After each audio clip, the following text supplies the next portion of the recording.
Howdy ho, Lions fans. Welcome to the Detroit Lions podcast. This is episode 333. This is the official Detroit Lions podcast for Reddit. I am your slightly sunburned host, Chris, and with me is the effervescent and always super studly Jeff the Riz Risden. How you doing, brother?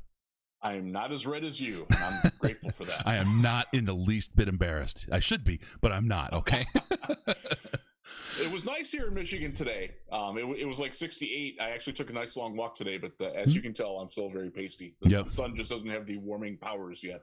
Oh, it does. It's still there. It was like 80 today. Yeah, down here. This is beautiful. Sat outside and had lunch with a colleague. Had a cigar. It was nice. It was a nice, relaxing day. Nice. As things come to a close in some places and before they come to open in others, you get little moments like that, and they're fun to cherish. All right, got a lot to talk about in today's show. We've got the franchise tag coming up. We've got the salary cap. We're under it because you wear a cap up on top. The cap's on top, and we're under it. Got free agency, the draft. Got some Q&A from Twitter. Hashtag kneecaps. That's going to be ours from now on. If you got questions for the show, you guys got it. Hashtag kneecaps. Get it in there. We'll get it on the show. We got all that stuff coming up and a whole lot more. Riz, are you ready to go, my man? Oh, let's do it. Let's kick this off and break it down. All right, let's get right into it. Let's do this. I'm going to start off right off with the tag. We got folks talking about the tag in the chat on the YouTube here, so let's get right in there. Lions did not tag Romeo Okwara, and we'll go hashtag kneecaps right off the top. We got a question out of that situation from Big Biting Pig. With such a premium on pass rushers, is he as good as gone? Also, why don't more? Well, we'll get to the second part of that question in a second. Is Okwara as good as gone? Is there a chance we sign him? That's also from Shuli. I don't know. I'm doing it in German. It's Shui 54. There you go. In the chat, everyone wants to know: are we going to be able to hang on to Romeo since we didn't tag him? He's gonna be a well-wanted man, isn't he? He is. He's quietly one of the better pass rushers that's available, especially after a couple of guys got tagged. I don't think Leonard Williams expected to get tagged. He's off the market. Shaq Barrett off the market effectively. Well, the Lions can't afford him, and they're not in a position to get a guy like him right now. Anyways, there you go. But yeah, Romeo's going to have some courtship. So a lot of Browns fans have lashed on and have been asking me, hey, what about this Okwara guy? We don't really watch the Lions because they're boring, but tell me about him because he got 10.5 sacks last year, and all you ever do is complain about the lack of pass rush. Like, okay, that's sort of a discongruous point, and they have a point there. But isn't the draft super, super deep in pass rushers this year? It's not top end. Mm-hmm. Like there's no like Romeo Okwara, probably not 15 guy, but there's a lot of guys that I like in day 2 and late day 1. Right. Like in the 25 to 75 range. I'm actually stacking my big board. I will probably have 1, 2, 3, 4, 6 pass rushers in there. Most of them would fit with the Lions too. In terms of the defense that I expect Aaron Glenn to run, which is similar in base alignment to what we have just seen, but a lot more aggressive and a lot more asking your jack backer, they don't call it that, but that position to be more like what Devon Kennard was rather than what I'm blanking on his name now. Doesn't matter. back to a more aggressive thing. The way that Trey Hendrickson plays in New Orleans and the way that Whitney Merciless plays in Houston, right, is not a guy who's currently on the roster. Is long and the short of it. And there's a lot of guys that fit that. Now Okwara, if he comes back, he's going to get offers that are worth more money elsewhere. That's one of the things. The Lions, yes, they are under the cap. No, that doesn't mean they have money to spend. They do not have a great deal of money to spend, even with the new cap and with freeing up some money, which we'll talk about how they did that and how they will get more. Okwara is, I think that the estimate that I saw was $11 million a year. I think that's probably a little rich this offseason just because of the circumstance with the cap being lower and the amount of people that are available. So, 2 years, 23, 22, 21 million. I'm not sure that the Lions want to really pay that for a guy who was really, really good in 2020. Go back to 2019. He wasn't generating pass. I believe he generated pressure on 14% of his pass rushes, which is very good. Right. I think the year before that it was around 6.25, which is really bad. Which guy are you getting? You know? Let's take a look at it though. The thing, and I'm going to just a little knock on it, and it's not that I don't like him, right? But I'd like to kind of look at the picture. Okwara is a guy that was kind of quietly got to where he did last year. It was a contract year. It was a contract. Outside of a contract year, he hasn't done that. Is this indicative of Collins? Is this indicative of what we're going to see next year when it's not a contract year? I don't know. Yeah, that's a definite worry because he did not play well in 2019. He does still miss a lot of tackles and misses a lot of opportunities to get the quarterback on the ground. He should have had 14 sacks last year. Right. He missed. It's great that he did what he did, and we know that he did that without getting any schematic help. He's winning those one-on-one by and large, and did a very good job at that. Yep. They do not have a replacement for him. Let me ask you this, just straight up. Is he going to get more in the open market than he would for the tag? No, I doubt it. Okay, so there is an opportunity to sign him if the numbers work out and the restructures work out. Right. But that's really the thing. If you were to say straight up he's going to get more in the open market than he would get for the tag, there's no way he's coming back. That's how you answer that question. Right. Yeah. And that's not true of Golladay. It is true of Okwara. I don't think the NFL values him that highly. I really don't. Really? You think because I want to get to that, but I want to get to the second question from Big Biting Pig. If you got more in Okwara, we'll do that, and then we'll get to the second question. And we'll move on to Golladay. Any more in Okwara? No, I think he's a good player. I think he's a guy that you want as your number 2. And if you're paying him to be your number 1, you're probably going to be disappointed.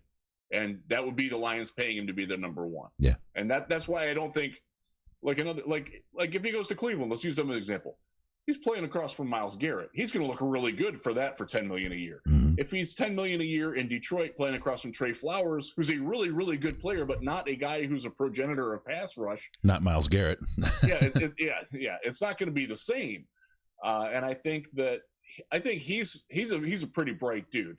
And I think even though his brother is on the team, and yes, that does hold some appeal. Mm-hmm. And I don't know how much. I don't know their family dynamic well enough to comment on that. Other than yes, it would be really cool to play with your brother, and hopefully they're both healthy. Hopefully Julian is healthy this year. Now, if Julian, there's the other edge of that knife. If Romeo gets paid that, it's keeping his brother off the field. Right. Maybe, unless he steps up. That's a weird situation, honestly, and I don't know how any of the new regime feels about it. He is a player who fits in the mold of a guy like Cam Jordan, who did great things in New Orleans. He is not that player, but he's of that ilk, anyways. Right. And if he plays the way he did last year and continues that improvement arc, and I think he's still only 25 years old. I mean, there is still some upside there. Yeah, you could take that gamble. But I don't know if the Lions really want to do that. Just not in a great position to, right? They might, mm-hmm. But I don't know that they do. Yep. And we will find out if blood is thicker than dollars. That's where we'll go. All right. See what I did there. Also, the second question from Big Biting Pig. Why don't more football stadiums play Iron Maiden? Thank you. Yes. I think the Trooper would fly. They have a couple of them. 2-minute warning, 2 minutes to midnight. There you go. Fits. Yeah. Why not? And I think there's cuts from the song you could play that would be wide enough appeal, right? I don't think you're going to get Run for the Hills or the Rhyme of the Ancient Mariner. You're not gonna... Probably not. No. Passchendaele probably out. But like the Trooper, that bass line as a highlight undercut, yeah, I love that. If we had a good number 66, you could hear Number of the Beast, right? I mean, I could see that. You wouldn't play the intro. That might scare some folks off. But anyway, no, I mean you could use it. I think if Riz and I were the stadium DJs, it would be a different mix of people there, probably. than there are today for the music. Not sure people would appreciate it. Yeah, so much. that might be. Yeah. That might be. We were just talking about that before the show. We were. So I went to a high school girls basketball game last night, and I heard more Drake than I've ever heard in my life before. And something called Dua Lipa. My daughter knew what it was. She hates it, by the way. My daughter's a rocker. I love it. Yeah. But yeah, the contemporary pop music is. It's not getting it done for people our age, Chris. No. Riz and I, we have a big overlap of music, but we kind of came to the conclusion Riz is more of the very musically astute and aesthetic kind of thing, where I'm more of the raw power kind of thing. So I was more of like the punk rock kind of look. If you play your own instruments and scream, right? I don't care, but if it's got a good powerful sense to it. Rise Above by Black Flag, great song, right? Where if you go back to where Riz is and you start thinking of some of the more I was really into Deep Purple when I was a kid, that prog rock, metal, Rush. Exactly. Yep. I'm a huge Dream Theater fan, massive Dream Theater fan, and prog metal is where I've been on that quite a bit lately. I found a band called it just slipped my mind. I was just listening to them like right before we came on too. They're a Venezuelan prog death metal band. They're really, really good. Right. Yeah, I sent a clip to Riz. That's music that nobody listens to but me. This is one I got when no one listens to it. I sent it to you. And this is where we started to find out where we diverged from each other in music. It was a band called The Exploited, and I stage dived up there, crowd surfed my way up, got up, grabbed the lead singer. There was a short somewhere, I don't know if it was Mike or what, but I screamed. The security started coming out, and it was like, woo, back into the crowd. No, it was a good night. But anyway, okay, move on. Thanks to the Iron Maiden digression. Yes, more Maiden is always good. Irons up, baby. Yeah. Kenny Golladay in the franchise tag that never happened. That's the new children's book on sale now. Now I will say, we did expect that right off the top, right? I mean, we predicted that he wasn't going to get tagged by this organization. So, that was my initial thought. And then I got talked into, they will, because they don't want to give up the asset and they can get something for him in a trade.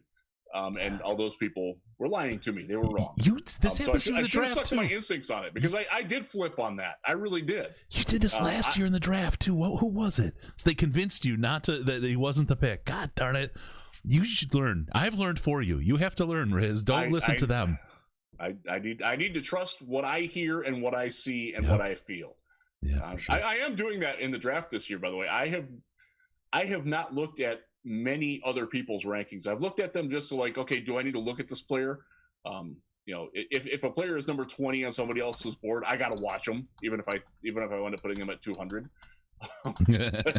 I'm much more into my own evaluations this year than anything else, and I'm woefully behind where I'd like to be, but at the same time it's much more my own impression this year. And I'll give you one. I like Greg Newsome a lot, the cornerback from Northwestern who blazed yesterday. He might be the best corner in this draft. He's certainly better than the two guys who are often touted ahead of him in this class. Interesting. Not that the Lions are in the market for a first-round cornerback. They do need they need one. They specifically need a slot cornerback. A Justin Coleman replacement? Probably. Let's hope so. Foreshadowing. But the thing about Coleman was he was terrible last year, and this is something that's going to be an ongoing question for so many of these guys.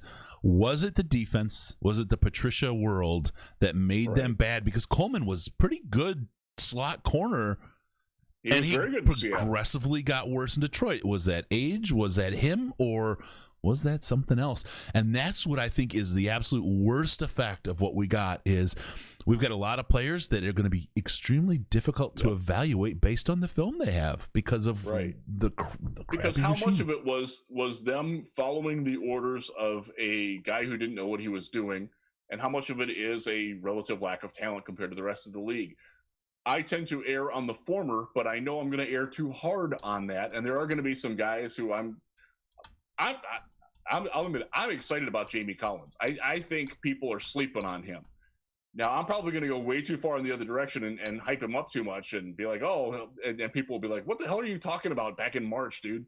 He still sucks. And that could very well happen. Yeah. But I'm going to give some players the benefit of the doubt. He's one of them who gets it. Trey Flowers is another one who gets it. Tracy Walker's another one who gets it. Not a lot of other ones. Christian Jones would have been one, but they cut him, and I don't mind that they cut him. That was he needed to go. Yeah. That was a good cut, and that's not a guy I'm concerned might bounce back. No, It's a scheme thing. So I've had a long running infatuation with Christian Jones. He was in my top 20 overall players in his draft coming out of Florida State. I loved him. I learned the lesson: if a guy doesn't have a set position, you don't take him because he doesn't have a set position. That's right. All right. This leads into a question from Magic Messiah, hashtag kneecaps, as we do for all our questions every week now. And this is a good one. All right. How will they handle free agency spending while trying to assure a comp pick for Golladay next year? All right. And I want to talk about comp picks really quick. Kyle Meinke had a great tweet that is something that I think everybody should think about. I haven't seen it. Let me pull up the old Twitter here. I'll tell you right now. Okay, read it for me. There's been 165 comp picks handed out over the last 5 years, and none of them went to Detroit. Yeah. So I do know that the last comp pick that they got, they used on Jimmy Landis. So they were putting time out for comp picks. So why is that? There's method behind it. It's because this team, and on Bob Quinn specifically, was very aggressive in free agency and addressing needs. They believed in using free agency to build the team. They didn't build as much through the draft. They did do some of that, but if they saw a free agent that they thought could be a long-term core piece, they didn't hesitate to go sign him. Can I say something controversial? Yeah. Because I'm reacting to what you said about using free agency to build the team. Yeah. I'm going to say Bob Quinn and Matt Patricia used free agency to protect themselves, meaning to put acolytes in the locker room to protect their longevity rather than actually build the team. I agree with that. Okay. Yeah. So there's a slight difference there. That's why right? you're getting guys in who like Deron Harmon's a great example of that. That's a guy who they valued a lot more than the rest of the league did. Yep. And they signed him to more money than anybody expected him to get to come. And I mean, he was okay. But he's not worth keeping. No. But if you look, so the comp pick, and I think most people know this, but we'll go over it as a refresher because there are people who don't. And I got in fights with them today on Twitter. And one of them, and I forget who you were, dude, but you made a very good point to me. I was like, dude, you got me. Can't argue. You get comp picks not just if Kenny Golladay leaves, you also then cannot spend money on new free agents to replace him that wipes out the same value. If you are a net spender in free agency, you never get a comp pick. That's one of the reasons why the Cleveland Browns never get comp picks. They've only had 14 since 1994. That's the second lowest in the league. New Orleans is the lowest with 12. I did do that math and look that up because you're paying more money to bring free agents in than the free agents that you are letting go to other teams get signed for with their other teams. Now, the last time that the Lions got comp picks, one of them was from Ndamukong Suh, and they wound up getting the number one comp pick in that draft. They turned that into Graham Glasgow. Mm-hmm. The other one, and I don't remember who it was that left, but that netted them Jimmy Landis. They turned Graham Glasgow into Scott Warheit's ulcer. Poor guy. Oh, Scott. I love Scott. I absolutely Scott. We do. Too. But I mean, sometimes his reactions are he's got his point. mountains, baby. Yeah. Oh God, that one should be a molehill, but it goes into a mountain. I felt bad for him. Buddy. I felt bad for him. Yeah. So by letting let's say Kenny Golladay signs for 3 years and $60 million with the New York Giants. Just hypothetical. Okay. That means if the Lions sign John Johnson for 3 years and $60 million, no comp pick, complete net. You've erased the value that you would get for the compensatory formula. I can talk for Golladay because you've signed somebody to come in. So the question you have to ask yourself: would you rather have a comp pick, let's say the number 105 pick in the draft? Or would you rather sign John Johnson for 3 years? That's the question you have to ask. I personally would never want to get a comp pick. Yeah. I hate comp picks. I don't want my teams to have them. It means that they have let more talent go than they've brought in. Yep. It means that they are not being aggressive enough in free agency for my liking. Yep. Now, the person that clapped back at me on Twitter today and that I couldn't refute was, well, when they get aggressive and sign guys like Big V and Jesse James and Nick Williams, what's the difference? And I'm like, I can't argue that, man. You got me there. Yeah. I would still rather have a proven veteran like John Johnson or let's say Josh Reynolds. He's not going to get that kind of money. Yep. But let's say you can use the money that Golladay is paid, and instead turn around and sign Josh Reynolds and Gerald Everett from the Rams, both pass catchers. Both those guys would be upgrades over where they're at right now. You can use that money on that. That would wipe out any comp pick for Golladay. Would you rather have those two players for the next 3 years, or would you rather have the 101st pick in the 2022 draft? That's the calculus you have to do in your head for a comp pick. Yep. I'm taking the players. Sorry. And when you talk about the guy who clapped back at you and talking about Big V and that, he was right. Yeah, but the problem is you can't fix stupid, right? And you can't play like you're an idiot in the front office. I mean, we had to, right? If you're going to mock the Lions the last 4 years, but you should never ever mock any team like that because it shouldn't be that bad. I mean, that's the bottom line there. So just make more prudent decisions in free agency. Let's hope that specifically Ray Agnew and John Dorsey, who I think are going to handle much more of the pro personnel side while Brad Holmes focuses on the draft. That's my opinion. I don't know. That's just my take on it. You don't have someone inside the building? I do. One of them just left. Yeah. I still I'm don't worry. Gonna miss that one. That's. I will trust them to get free agents to bring in. I don't want a team built around 3rd and 4th round draft picks. If you want to look at the New England Patriots, why are they bad now? Mm-hmm. Because they have let guys go and they haven't replaced them because they're middle round picks. Well, even their top picks. I mean, they're shopping N'Keal Harry right now. This was the first round pick a couple years ago. He might not make their team next year. They've had some bad drafting there. I would much rather, especially with a new regime, take the chance on proven talent. Yeah. That's me. That's how I would build the team. If I were a GM, I would never have a comp pick. It would never be in my vocabulary to even try for one. Mm-hmm. Now, I'll play devil's advocate for a second. This is the 1 year where it would make sense for the Lions because we don't know nobody should expect them to be good this year. And you can let Golladay go and you can replace him. Now they did sign Tyrell Williams. He doesn't factor in because he was cut. That's different. That doesn't factor into the formula. Mm-hmm. But if they want to go El Cheapo this year and just see if they can get some guys who are low budget guys who can stick, like rookies. Out of the draft? or guys who get cut, N'Keal Harry as an example, Mm-hmm. A guy who's been awful for New England, has 2 years in the league though, and maybe he clicks with you. Maybe he'll like Jared Goff better than he like Cam Newton. I don't know. This is the big wrestling match here, and I want before I get into it, I want to go back to what JC Superstar said because when we're talking about Harmon. He said Harmon also got the playing time over Walker, which likely negatively affected Walker, which is 100% true. Walker's true, growth was stunted, and Matt Patricia cost him money. To the other point, though, Walker didn't play well enough to earn more of that either, and I'm taking the L on that last year. I'm still bullish on him.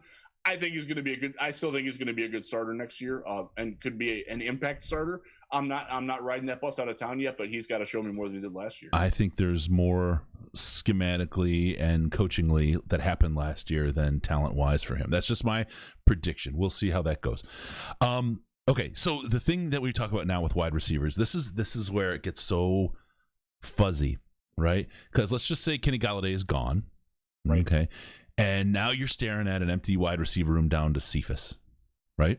So you got Tyrell Williams, maybe Geronimo Allison, and Cephas. So they're all about the same. And Williams a little higher up the chain, but we presume they will draft one in their first 3 picks. I think that's a fairly safe assumption. Yep. You don't have one or you don't have a 1 or 2. right? Williams, if he's your number 2, you're really stretching it. You're really stretching it. Tyrell Williams would be an awesome number 3. Yep. As your second outside receiver with a good slot.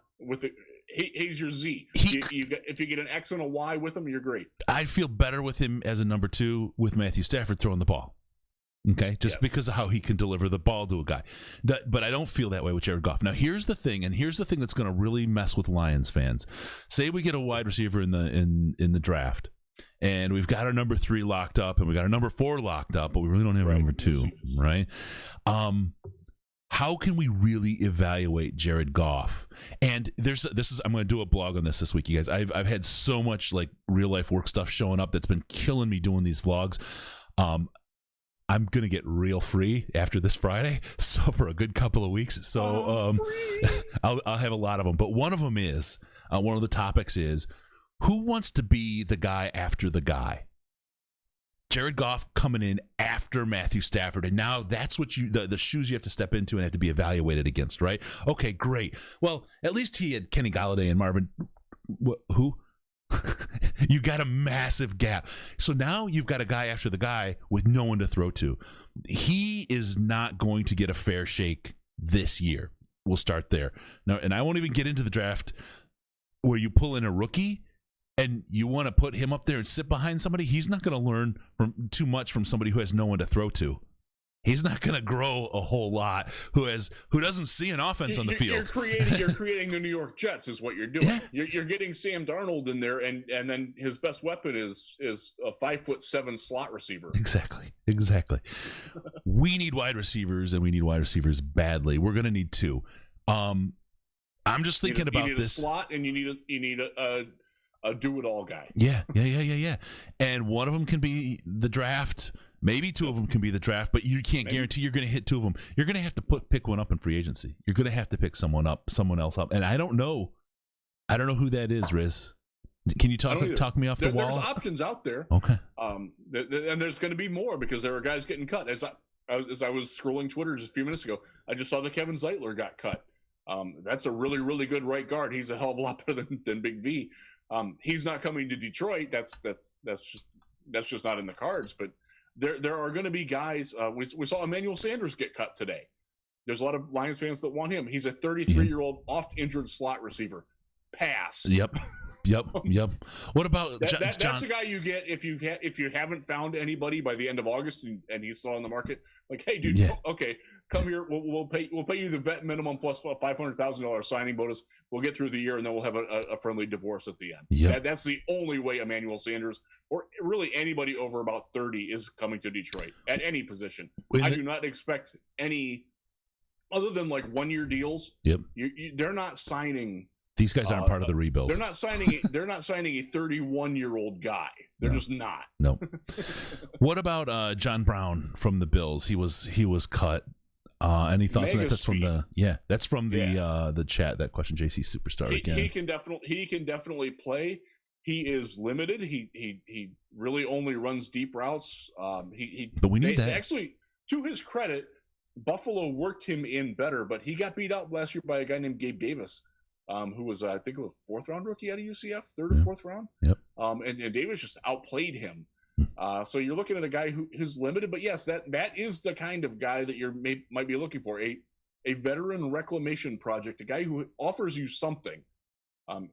He's one of the fastest guys I've ever seen in person. He ran down at the Shrine game. They did little foot races and like, dude, whoa, he gone. He can fly. That's something. His hands are a little iffy, but I mean, that's one of the reasons why he's available. If he was a perfect receiver, he wouldn't be on the market. Yeah. He's worth a look. I got to think he's probably 27, 28 years old, in that range. Yeah, he's worth a tire kick. And if you see receivers start to get better hands in Detroit than they had when Stafford was here, I'm just pushing. I'm gonna tap on that again. No, we're not opening that door, Chris. Okay. Not today. Okay. All right. Let's move on to the salary cap. Salary cap was named today $182.5 million. It's like pocket change to Riz. With the Jamie Collins restructure, we can talk about that as well here.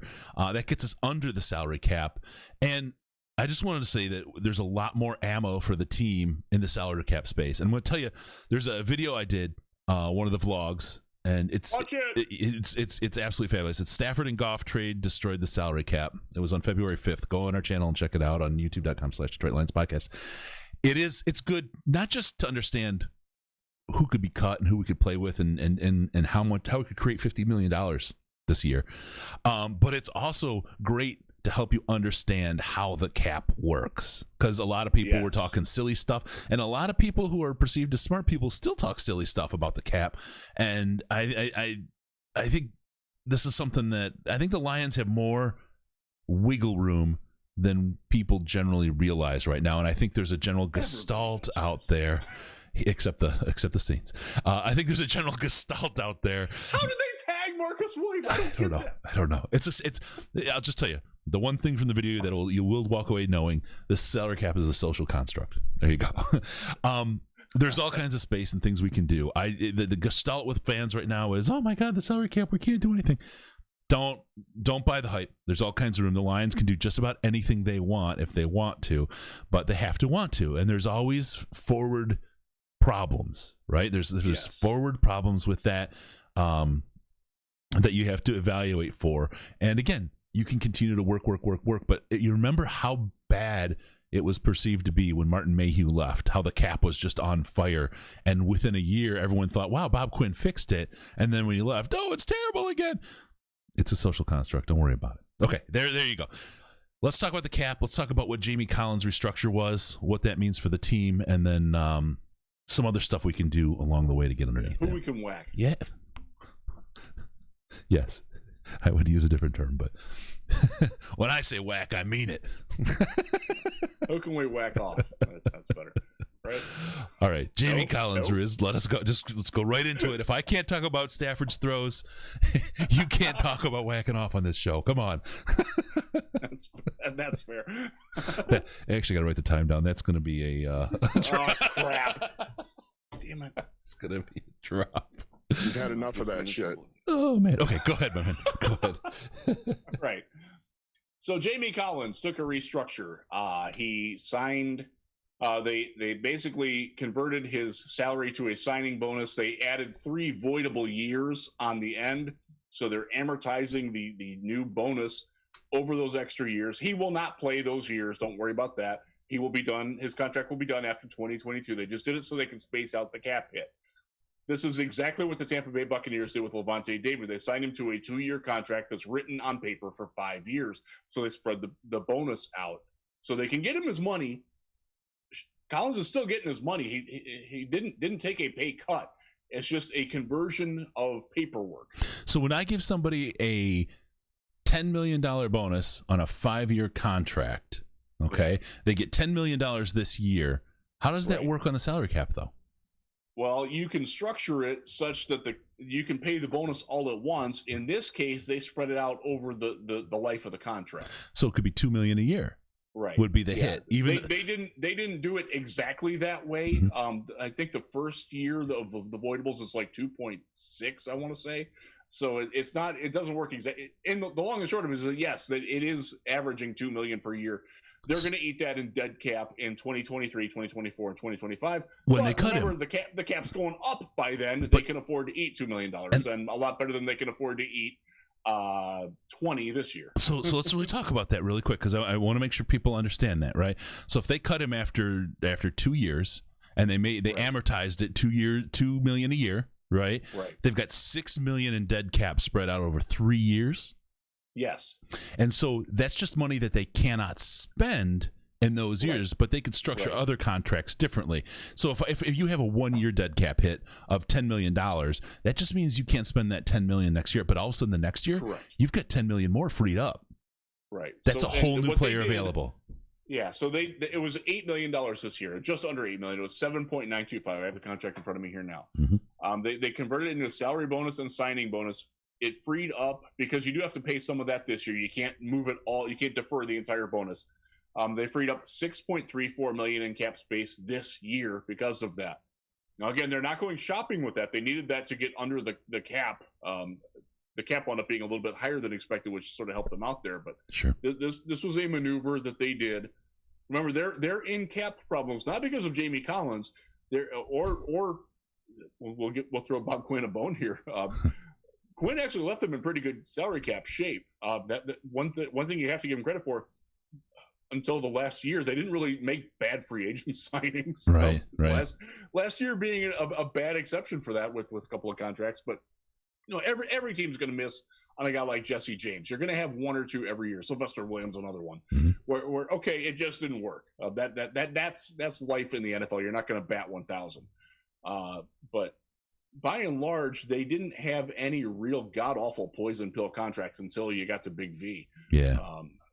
And that dude, that one hurts. Just because there was no value, but let's be fair. Look, he was injured. He was injured all last year. It was at Damn Hill, right? We'll see what we got. I don't think you can evaluate Big V on last year. Okay, I agree with that. He may be no better. He may actually be no better. But I think last year is not a fair evaluation of his ability and talent. I think he's going to be somewhere between what we wanted him to be and where he was last year. But because the one thing that on the other side of the argument, Big V couldn't be a starter in 4 years in Philadelphia behind a not great line, right? He never became any kind of long-term starter. He was their number 6 lineman. He played both guard and tackle. When they had injuries, he started. I won't say that he was great, but he wasn't bad. He was perfectly acceptable. Yeah.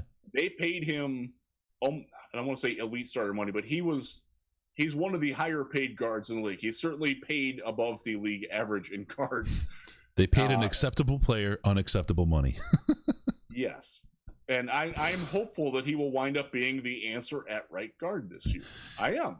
He deserves the shot at it. Absolutely. And when you put the rest of the line in place, because we have a overall, if you take the talent of the line, even with Big V on the right side there, you've got a definitely above average offensive line on this team. You've got a good, especially the way it's kind of shaken out around. This is a top 5 potential offensive line. Yep, it's certainly top 10, no lower than that.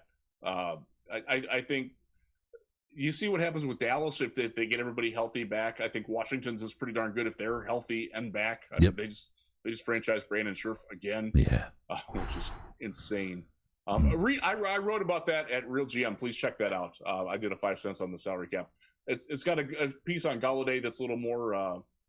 When I'm at Real GM, I don't necessarily have to play by the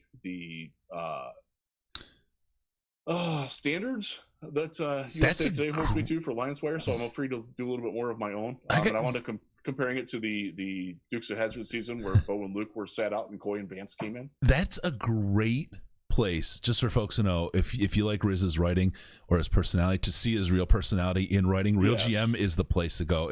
And I'm not down in Lions Wire at all, right? They do great Lions content, great stuff. It's different. Riz's personality on Real GM is awesome, and they are awesome how they support you with the Senior Bowl and Shrine Bowl and everything else, man.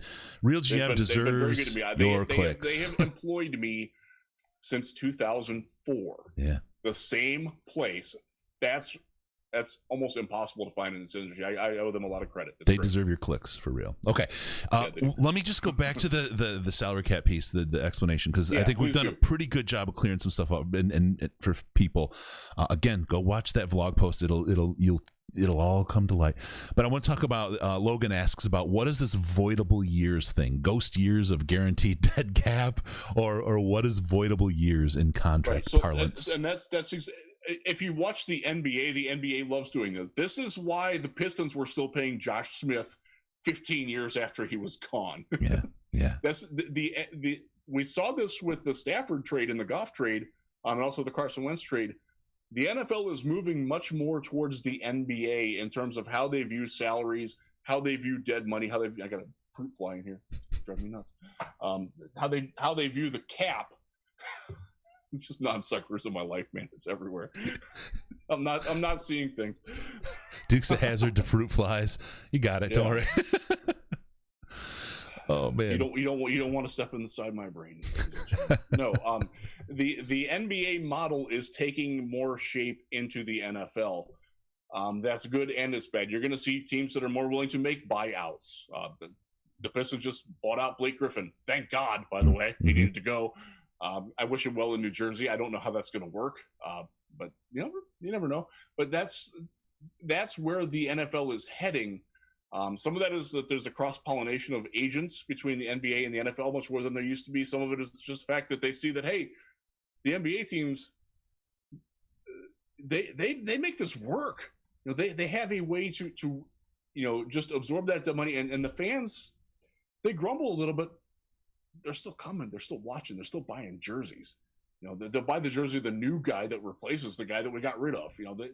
They've taken a very pragmatic view on that. And I think the NFL is taking some influence on that. And you've certainly seen the Lions take advantage of that because that's how they got Jared Goff. That's how they got rid of Matthew Stafford. 3 years ago, even the Carson Wentz trade, unthinkable. Philly's not. They're going to eat $35 million. Are you kidding me? No way. Now it's like, yeah, he's not our guy. We're moving on. We're ripping the Band-Aid off. We're ripping our leg off with it. Right. NFL teams are much more willing to do that, and the creative caponomics that they do. One of the things they do is voidable years or long-term amortization of bonuses. Because the NFL, they love their signing bonuses. The agents love signing bonuses because it is straight cash for them. Yep.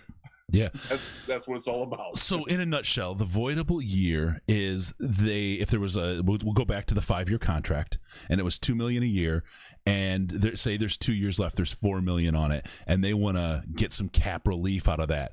So they'll add 2 voidable years to the contract.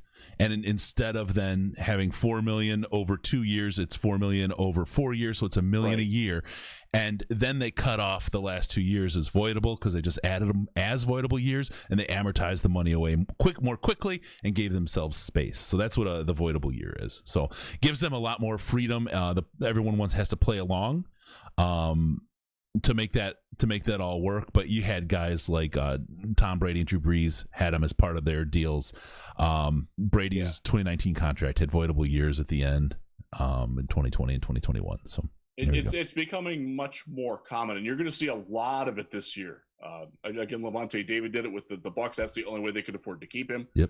So you're going to see a lot of, especially veteran players, and this. Kenny Golladay could wind up getting that. Yep. And you get a guy like that. A team that wants him, that can't pay him. Let's say I'll use the estimate that was thrown around in our work Slack today of 4 years and $75 million for Kenny Golladay. That's a big contract. That's a big cap hit. Mm-hmm. But if you make it 4 years, $75 million, but then you also add 3 voidable years onto it, and that's where all that the $62 million signing bonus goes. You spread that out. Now more teams are in play. But the risk is, okay, and this is why Drew Brees and Tom Brady got it.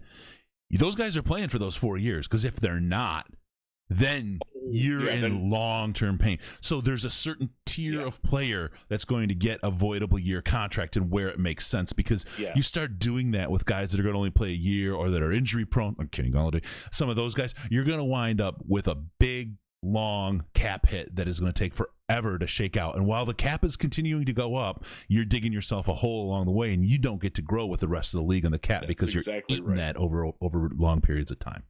That is one of the things that happened to the Miami Dolphins under Nick Saban.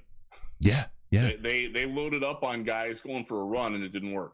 That's one of the reasons why the San Francisco 49ers have fallen off. That's why DeForest Buckner's now in Indianapolis instead of San Francisco, because first of all, they took too many damn defensive linemen in the first round. They took 5 in 4 years. Yeah. But they also overpaid a guy like Jimmy Garoppolo, and it costs them. Yep.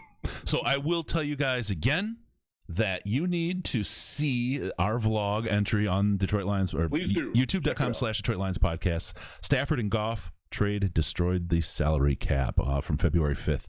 That will describe all of this and all the things, the ways they can rearrange the nuts on the board and get the guys that they need and lose the ones they don't, and create all kinds of space. I create a scenario there where there's $50 million available for this team. So there you go. It's all doable and workable, and I think between what we talked about here and then that vlog, you guys will get a good idea of the cap and what it's working on.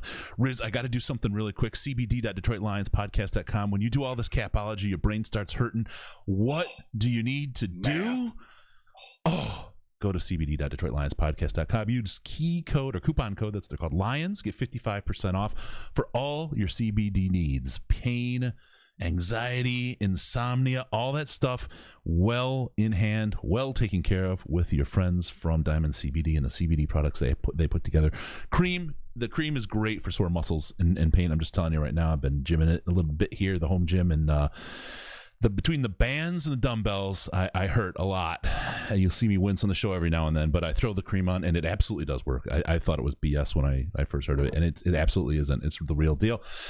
The thing you got to know, if you just use the regular CBD stuff, you're going to be fine. You're not going to trip any drug tests. You're going to get all the relief, pain, anxiety, insomnia, all that stuff that you're asking for. That's good. If you're looking for the buzz, let's just straight up, if you're looking for a blow it out kind of indica buzz, get the chill line, the Delta 8 stuff, and that will trip a drug test, just so you know. So know your stuff. But it'll put you down, and you will have the most chilled, relaxed couple of hours ever. Don't eat more than one the first time. I've got story after story after story of people that did that, and every week I get stories from guys in the Slack saying that it's the real deal. This Delta 8 is for real. cbd.detroitlionspodcast.com. Pain, anxiety, insomnia, and the Delta 8 line for a buzz. Coupon code LIONS, 55% off. There we go. All right. Let's get into some more of the potential cuts on this Lions team. Oh yeah, you're ready to whack. Let's give them. I'm singing Megadeth's "Reckoning Day" in my head. All right, here comes the reckoning day. All right, I am going to give you the machete because I did it in the vlog. I'm going to let you go to town here and take care of this roster. Go to town, Riz. All right, first guy I'm getting rid of, Chase Daniel. See ya. Get the hell out. Superstar, future Hall of Fame, first ballot Hall of Famer for sure. Saves $2.3 million. You're eating $3 million dead cap, which is kind of sad. $3 million to spend next year, though. When you have a team, I gotta say this. I'm sorry. When you have a team, when the cap goes up. Yes. So, here's the thing about dead cap in the next year spending for a team like the Lions, right? I think everybody out there says the Lions are not going to win it next year. We all know that. Fair. Whether you call it a retool, a rebuild, whatever you want to call it, next year is not the Lions' year. So if we have all kinds of dead cap, yawn, that just means that's money available to spend next year. And I will tell you something, you're going to hear this a lot from me as we go through this, the free agency and the draft and the offseason and the training camp and everything else. You will know if that rebuild is working by the end of your second year. And if it's working, these guys were going to be playing all this dead cap we're looking at right now to get players next year that are going to launch us into year 3 and build out the big chunk of what we got in year 2.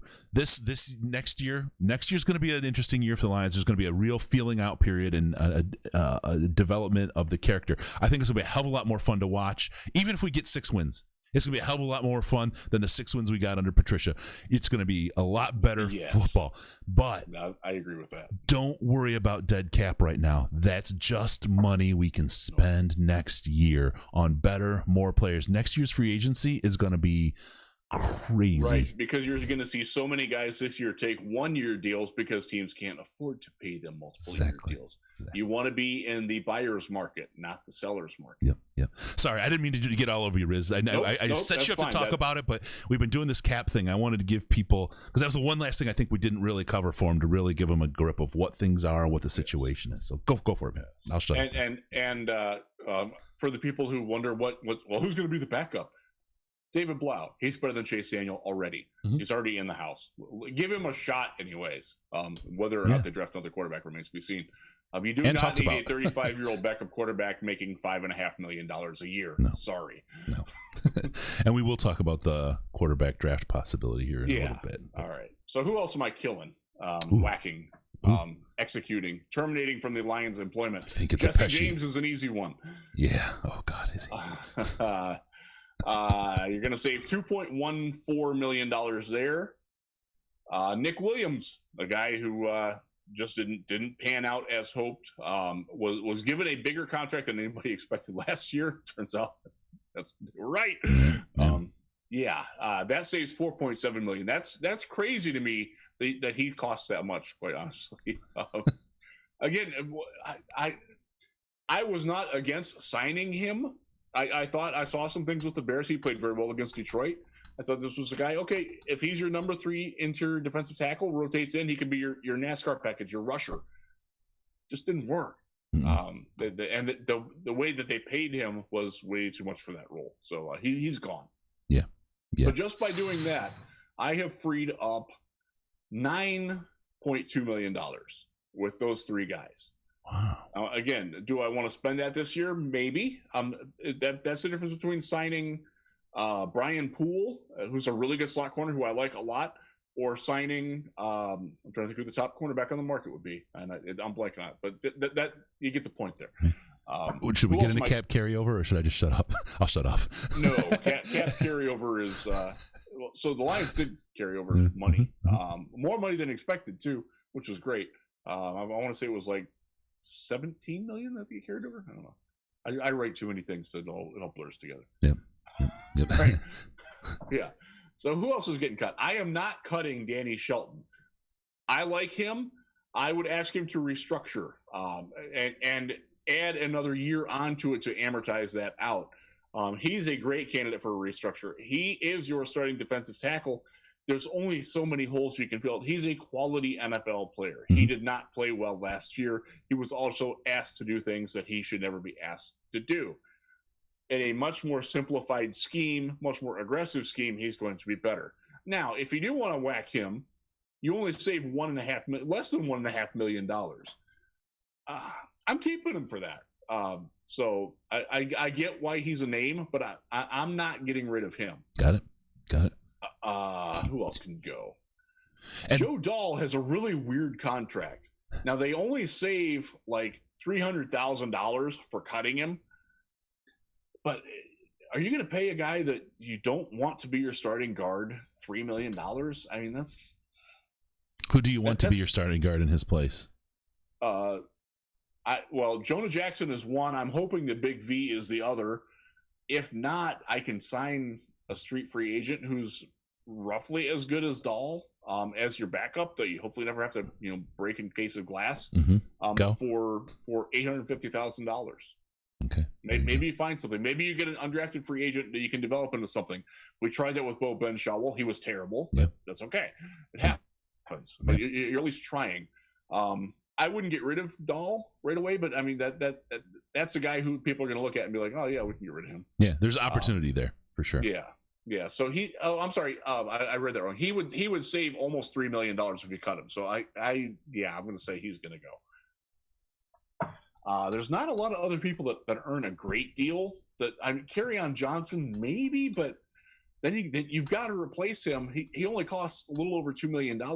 You're going to pay that much to replace him. Why not keep him in house and see if he can stay healthy and do it? And you tell me, Chris. 18 months ago, everybody's like, "Oh, this guy's the answer at running back, man. Yeah. This is our future." Are we really going to throw him out that quickly? I don't know. So if I get rid of Dahl, James, Williams, and Daniel, I have freed up just over $20 million in cap space. That's and those are easy cuts. Those are cuts that dare I say Bob Quinn might even make. Yeah. Whoa. Yeah. All right. So as for restructures, you can go to the bank of Jared Goff and try to get a restructure on that. I honestly don't know how to feel about that. He's got to be your long-term guy. I am not passionate either way on Jared Goff yet. I know that there's people taking their battle lines on it. I think he's going to be the starting quarterback for all of 2021, and they want to see what happens. I also think that they're smart enough to realize that he might not be the answer. And if they can get a guy that they think is a better answer than Goff, they're going to go get him this year. I don't know that I don't know that that's what they're going to do. That's what they're deciding. I tend to lean towards. So I'm conflicted on this.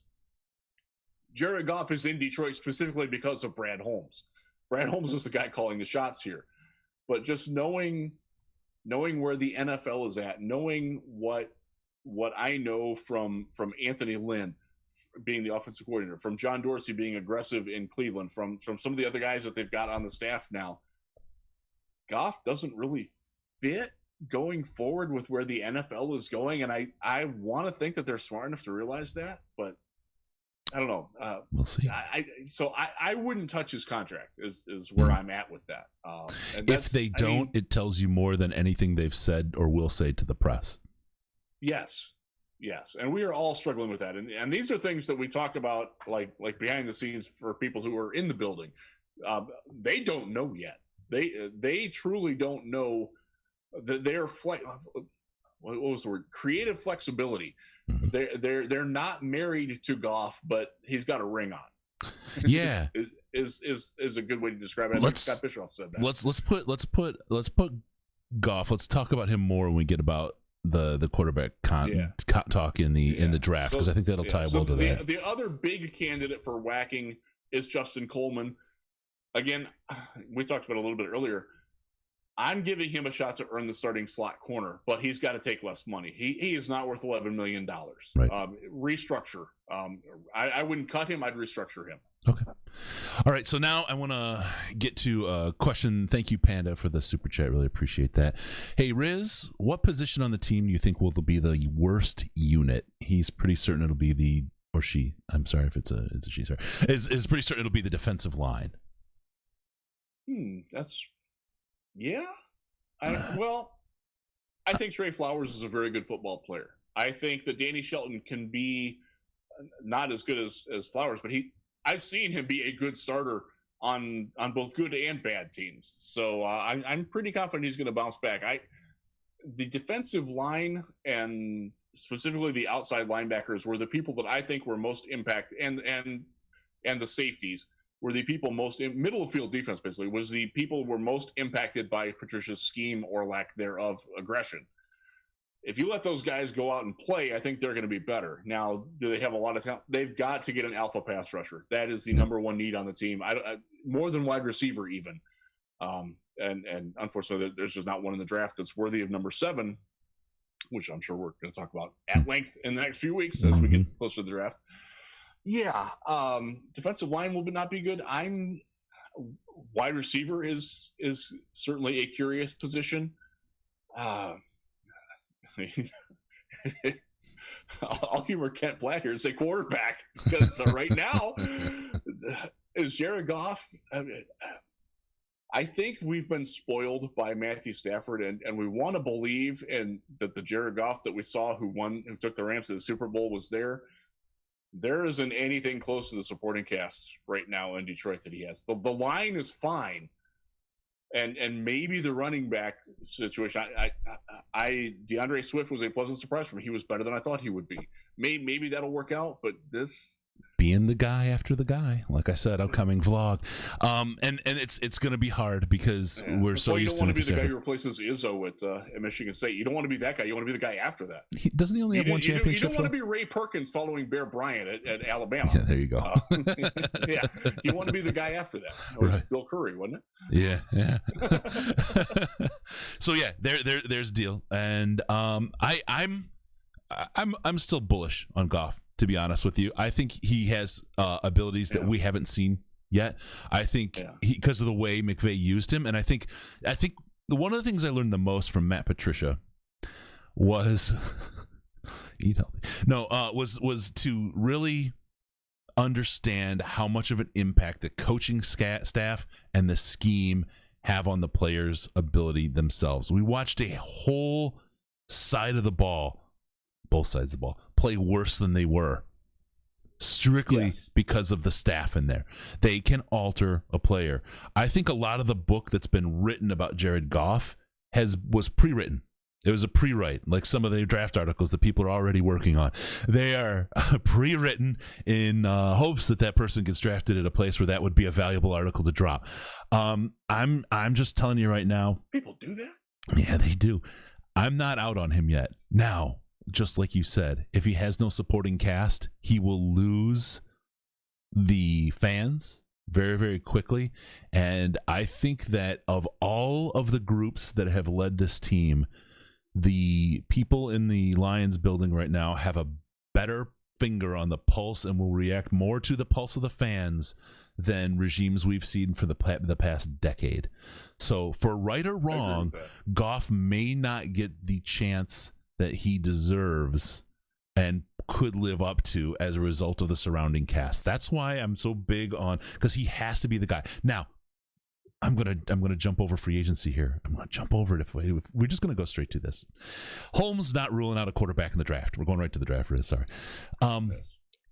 I personally don't like the quarterbacks that are going to fall to 7. I don't have faith in them, especially in a COVID year, especially guys that are that aren't Division 1 guys, I don't. You're not a Trey Lance guy. No. And he may be a good one. But I think there's a reason we have 2 first-rounders next year and 2 first-rounders the year after. I really, really do believe that. I think that we are not going quarterback. If we do, I have a guy who's my preference, and we'll talk about that when we get to the questions, #kneecaps. But it's going to surprise you guys as well, because it's probably not no one that any of you think of. Holmes didn't rule out a quarterback this year. Mac Jones, I'm going to smack you. Nope. Deeper. This class is, for me, and I know there's a lot of wide receivers, but we've got 6 picks this year. We need 2 wide receivers minimum. They both got to hit. We need all kinds of defensive players. We need defensive line, linebacker. Sorry, Riz. We need safeties. We need a slot corner. We don't have the ability to do a lot of shopping in free agency, and we really don't want to do a lot of shopping in free agency this year.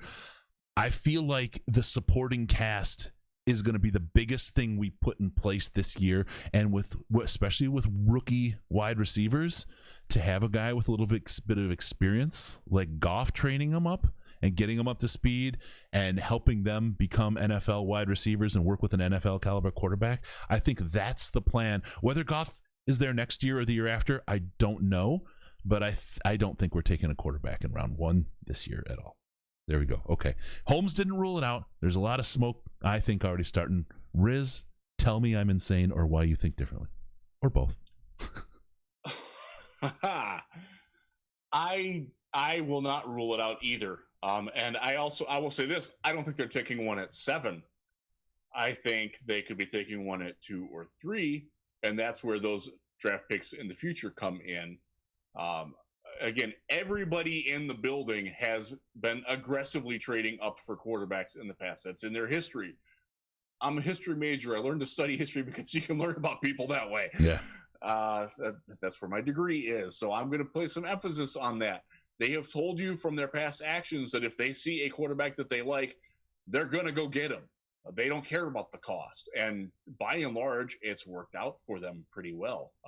Jared Goff happened to be one of them. He did get them to a Super Bowl. Mm-hmm. I think Patrick Mahomes has worked out pretty well for John Dorsey in Kansas City. That's right? the rumor. That's the rumor. Seems like a good move. Mm-hmm. Seems like a good move.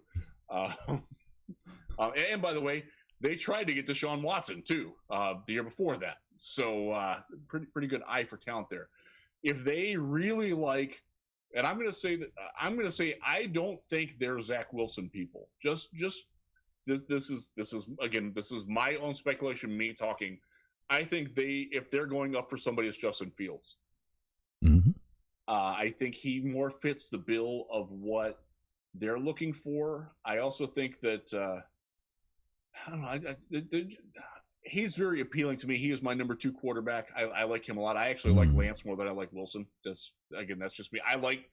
The more I learn about him and the more that I've revisited what I watched of him, I think the fact that he's a little careful, and that's also true of Justin Fields. He's a guy that needs to let it rip more. Mm-hmm. I would love to see him get rid of the ball in 2.1 seconds instead of 3.2 seconds. And take the easier throws sometimes, but take the quicker option. But also, maybe somebody compared him to Jameis Winston. One of the anonymous scouts think that Bob McGinn, who does a great job with those, but you have to take it with a grain of salt. When you're comparing Justin Fields to Jameis Winston, to me, they are the polar opposite mindsets. Yep. Jameis is going to throw it, whether it's going to go for 6 points one way or the other. Fields is going to be a lot more deliberate than that. And I think that's something that appeals to Holmes specifically, but I also think it appeals to Ray Agnew. I think it appeals to the offensive staff that they have. That's Anthony Lynn. That's what he wanted in Justin Herbert. So I see Fields being much more like Herbert than what Wilson is. So I think that I think that's if they're going to go for a quarterback and they're going to go up, that's where it would be. I don't think any of those guys at 7. And as Todd McShay proved last week, you can come up with plausible scenarios where all 4 are gone. Yeah. Yeah. And if they're taking Mac Jones at 7, I'm going to tell you right now, I'm out. I wouldn't take him at 77. I'm out at 7. Yep. Yeah. No, 100%. I'm not a Mac Jones guy. I will tell you, and this is a question from Karen Lynn, #kneecaps. If the Lions take a quarterback, who is your preference? Now, you're going to laugh. You might laugh. My preference is Jamie Newman. Go ahead and laugh. I felt kind of good about him. He's got some intrigue to him. He's got, big muscle guy, right? Crazy Jamie, big, fast, looks like he's mobile. He needs some work. Goff is playing this year. You can put him behind him and work him for a year. That's a guy that I think you work and see what you get. So you would prefer him over Trey Lance? Taking Jamie Newman with the top of with the Rams 3rd round pick that you've acquired this year. Mm-hmm. Because you would take him there. Yes, that's about the range where he's going to go. I got him 3rd round. Yep. Okay. And the reason is because we cannot miss on another 1st round pick. We need a guy that can play. Hey, I got Trey Lance. Oh, cool. He's going to be on the bench for a year. What does that do for your team? Nothing. Ask Aaron Rodgers how that works. Yeah.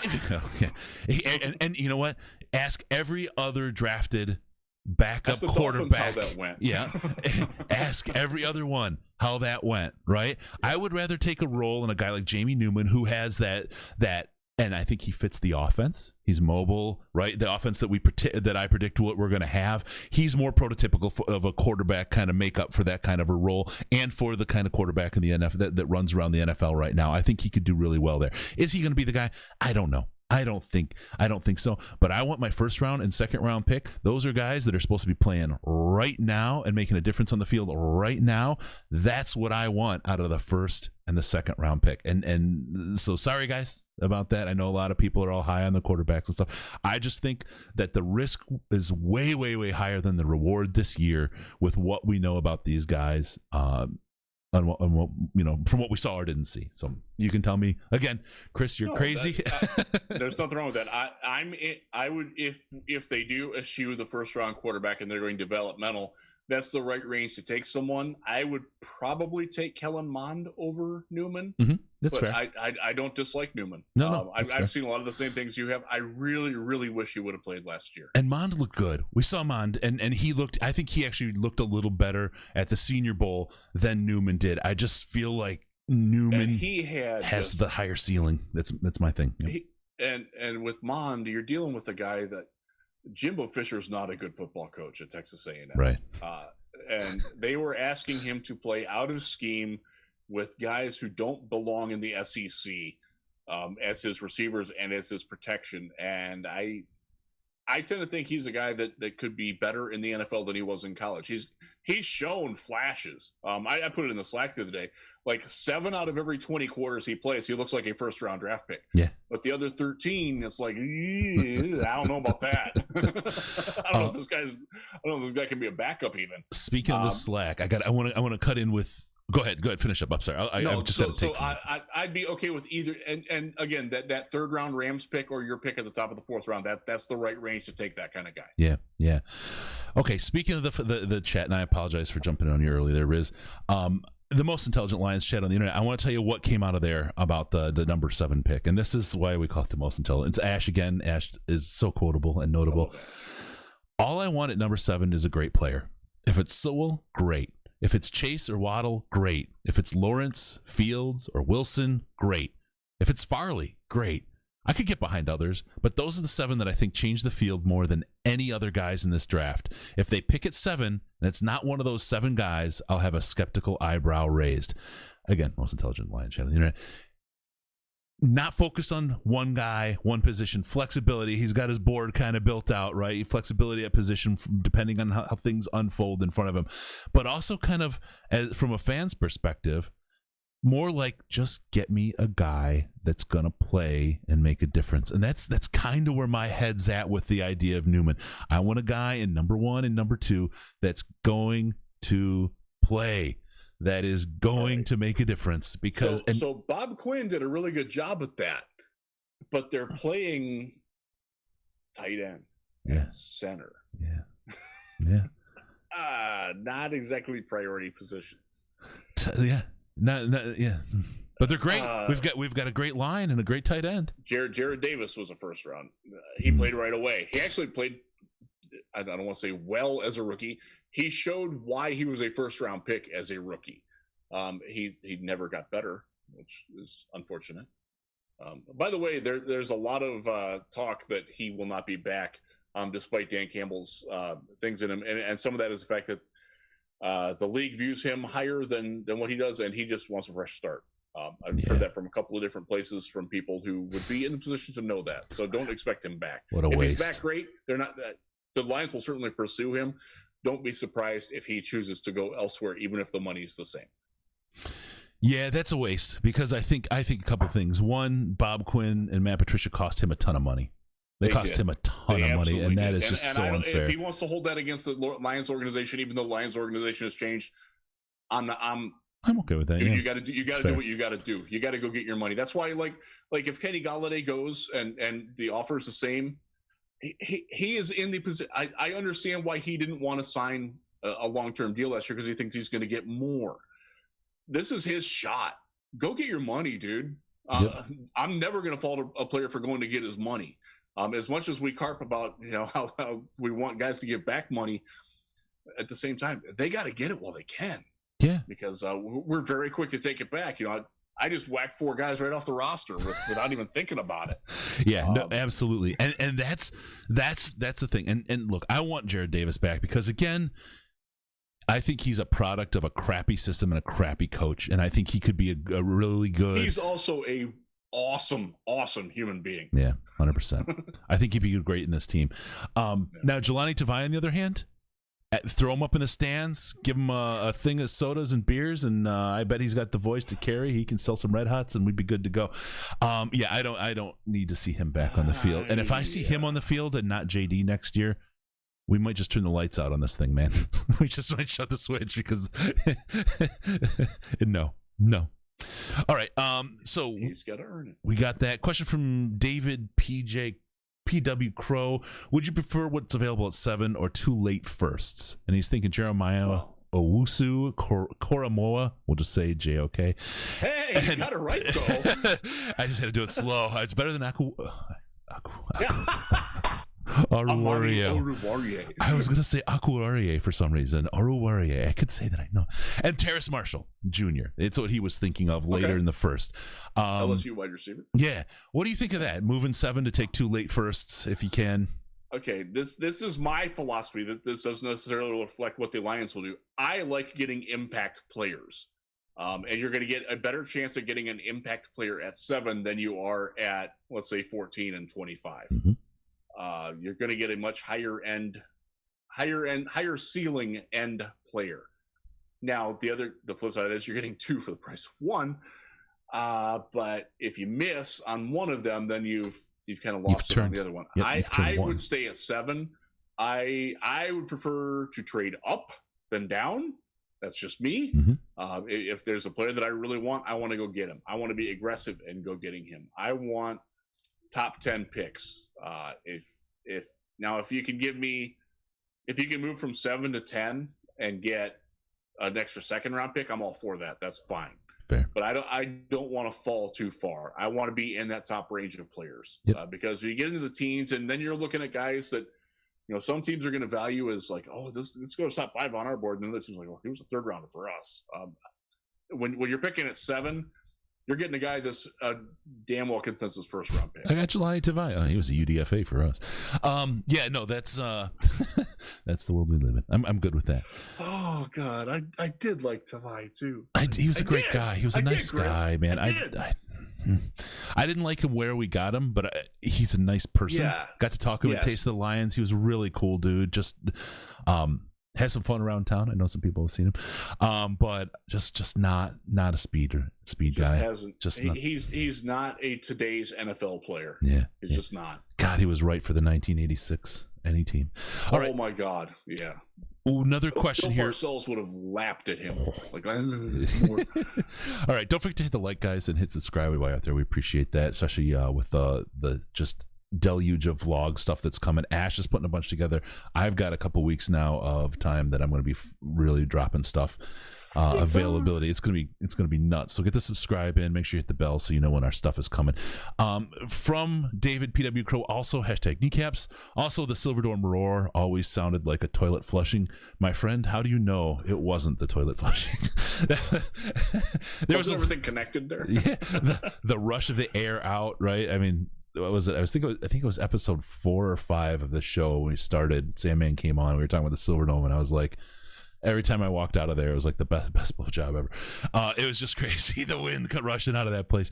That was the same sound. And let's not forget the on a fights. bit of a promontory there, and you get that fresh air coming off the yeah. across.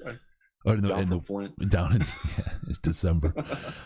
Do we like Pitts or no? Not as high as he's going to go is my answer. I like the idea of Pitts, but I don't like him even at number 7. If we waited, I don't like him because I don't think he's going to be on the board. I don't think we need to worry about that, honestly. I think he is the number 6 pick. He's an interesting guy. He's going to go way higher than the value he brings to the team he goes to, even if he's picked anyone. I don't know about that. Oh, I do. If he were listed as a wide receiver, he's no worse than wide receiver 2 in this class. And I could make an argument, and I could show you on tape where he would be wide receiver 1 over Jamar Chase or Jalen Waddle. Okay, let's do that offline. I'm interested in that because I don't buy that. And the one thing that I've seen in players, when you're both, you're neither.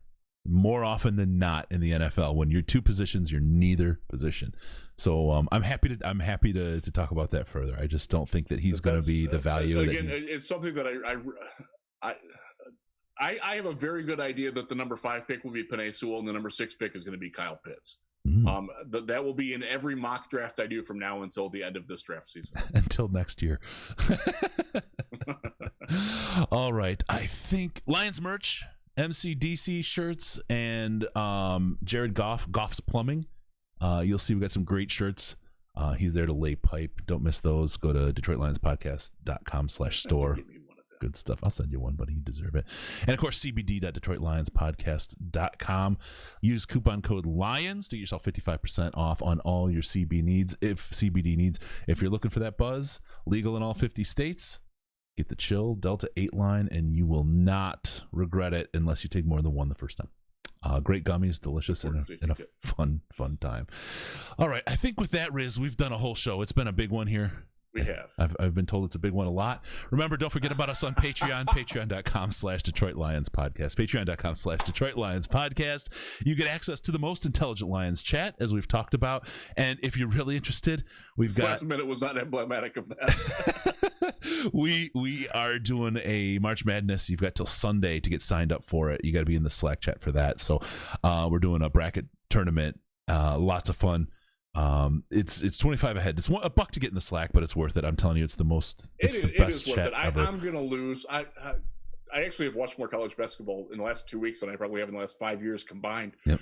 I don't know what's going to happen. The fact that we got March Madness after 2 years, it's just I'm so excited stoked. about that, dude. So get in there, patreon.DetroitLionsPodcast.com. Subscribe to the show. Thank you, or support the show. Thank you, everyone who does that. Also on Twitter at DET Lions Podcast, DET Lions Podcast, and at Jeff Risdon, spelled right there underneath at the bottom of his little window there. At Jeff Risdon, give us both a follow and some love. We're always open to talk.